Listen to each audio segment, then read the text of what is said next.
மற்ற நாள்லாம் சீக்கிரம் எழுந்திப்போம். இந்த எக்ஸாம்னா மட்டும்தான் கண்ணே விழிக்க முடியாது. மிஷன் ட்ரீம் கேட்சர் டே 3. காலையில் எழுந்திரிச்சு பல் விளக்கி குளிச்சுட்டு 8 மணி வாக்கில் திருநீர்லாம் வச்சுட்டு ஹாஸ்டலை விட்டு கிளம்பியாச்சு. இன்றைக்கி மெஸ்ஸில் வந்து உப்புமா கண்டிப்பாக சாப்பிட முடியாதுன்னு தெரியும். அதனால தாங்க கேன்டீன் போயிட்டுருக்கேன். கேன்டீனில் போய் மசால் தோசையும் காஃபியும் ஆர்டர் போட்டேன். இந்த சாப்பாடு கண்ணில் பார்த்ததுக்கப்புறம் தான் பல யோசனை வரும். நம்ம நைட்டே 7 படிச்சிருக்கலாமே அப்படின்ட்டு. யூனிட் 5 மட்டும்தான் கவர் பண்ணல, பார்ப்போம்.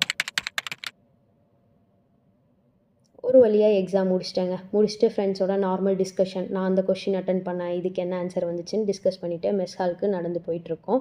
மெஸ்ஸில் வந்துட்டு இன்றைக்கி சாப்பாடும் வித் மோர் குழம்பும் சாப்பிட்டேங்க. சாப்பிட்டு முடிச்சுட்டு என்னோடய ஃப்ரெண்டு ஒருத்தவங்க வந்தாங்க. அவங்கக்கிட்ட பேசிகிட்டு இருந்துட்டு ஸ்டாஃப்கிட்டேயும் பேசிவிட்டு ஹாஸ்டல் நடந்து போயிட்டுருக்கப்போ ஜூனியர் இருந்தாங்க. ஜூனியர்கிட்டையும் பேசிவிட்டு அப்படியே ரூமுக்கு கிளம்பிட்டேன். ரூமுக்கு போய் சரியான தூக்கம். நல்லா தூங்கிட்டு நைட்டு சாப்பாடுக்கு தான் எழுந்திரிச்சேன்.